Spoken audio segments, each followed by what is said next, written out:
नमस्कार दोस्तों। देखिए, जैसे ही आपकी यूपी पुलिस में ज्वाइनिंग हो जाती है तो पहले महीने आपको कितनी सैलरी मिलने वाली है, यानी फर्स्ट मंथ आपको सेवंथ पे कमीशन के तहत कितनी सैलरी मिलेगी, प्लस जैसे ही एट पे कमीशन लागू हो जाता है तो एट पे कमीशन के तहत आपको कितनी सैलरी पहले महीने मिलेगी। तो देखिए, इसका जो वर्तमान में वेतनमान ग्रेड पे लेवल ये ऊपर लिखा हुआ है, यानी वेतनमान 5200 से 20,200 रुपए, ग्रेड पे 2000 और लेवल 3 के तहत कांस्टेबल का पद होता है। इसमें जो आपको बेसिक पे मिलेगा वो प्रारंभ में 21,700 रुपए मिलेगा, यानी जैसे आपकी ज्वाइनिंग हो जाएगी तो बेसिक पे 21,700 रुपए मिलेगा। और महंगाई भत्ते की बात करें यानी डीए की, तो देखिए हर 6 महीने में इसमें परिवर्तन होता है, यानी हर 6 माह में इसमें वृद्धि होती है। वर्तमान में 60,244 जो पद चल रहे हैं, इसकी ज्वाइनिंग है शायद है कि आप लोग जेटीसी में लास्ट अप्रैल या फिर फर्स्ट मई तक में पहुंच जाएंगे, तो उस समय देखिए समथिंग आपका डीए जो रहेगा वो 56% रहेगा।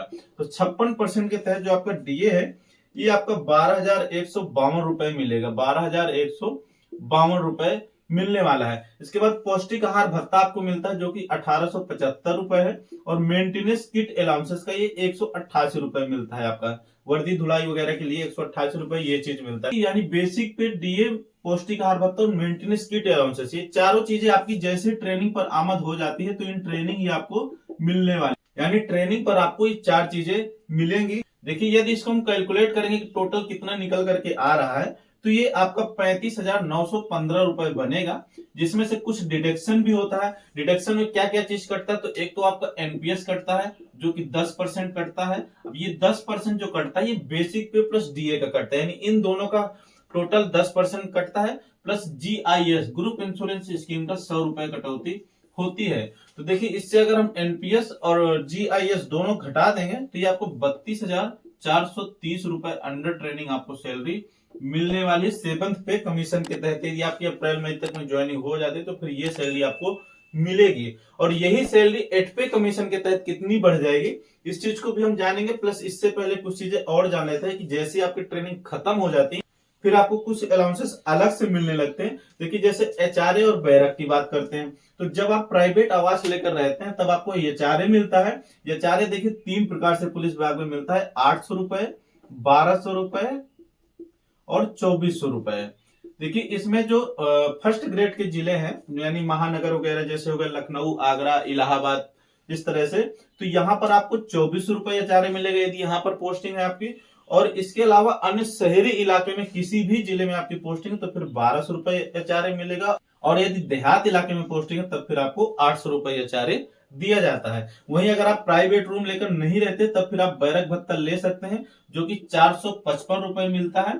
इसके लिए बढ़ोतरी भी कर दी गई है, परंतु अभी आपको 455 रुपए बैरक भत्ता मिल रहा है। इसके बाद यदि आपकी फील्ड पर पोस्टिंग है तो आपको साइकिल भत्ता भी मिलता है जो कि मोटरसाइकिल में परिवर्तित हो गया है 500 रुपए में, परंतु मैक्सिमम जगह अभी आपको 200 रुपए साइकिल भत्ता ही मिल रहा है। इसके बाद सिम भत्ता मिलता है, यदि आपकी फील्ड पर पोस्टिंग है तो हर 6 महीने में 1,000 रुपए आपको सिम अलाउंसेस का दिया जाता है रिचार्ज वगैरह के लिए।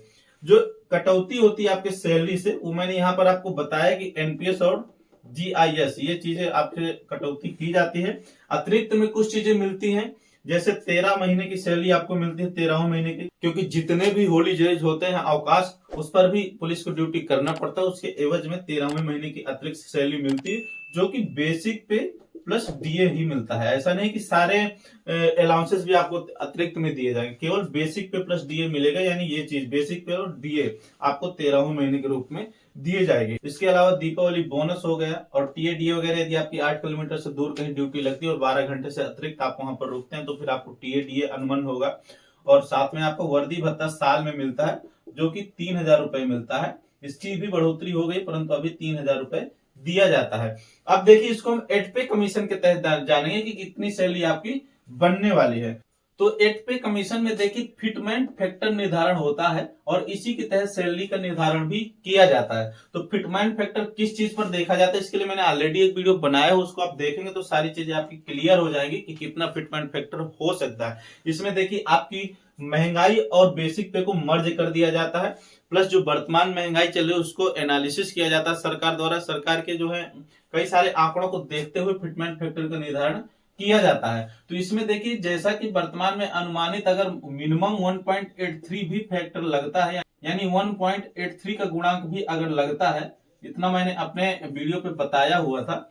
तो इस हिसाब से यदि हम बेसिक पे में इसको लगाएंगे, देखिए जो फिटमेंट फैक्टर होता है सीधा सीधा उसका बेसिक पे पर कैलकुलेट कर दिया जाता है। और ये जो आपका बेसिक पे है, इसमें हर साल वार्षिक वृद्धि होती है, इसी को इंक्रीमेंट भी कहते हैं। यानी हर साल वार्षिक वृद्धि इसमें होती है, जो कि पहली बार आपकी जैसे 6 महीने नौकरी हो जाती है तो 6 महीने में लग जाता है, इसके बाद वार्षिक इंक्रीमेंट लगता है। इसमें 3% की वृद्धि हर साल होती है, और डीए को मैंने बताया कि हर 6 महीने में इसमें वृद्धि हो जाती है।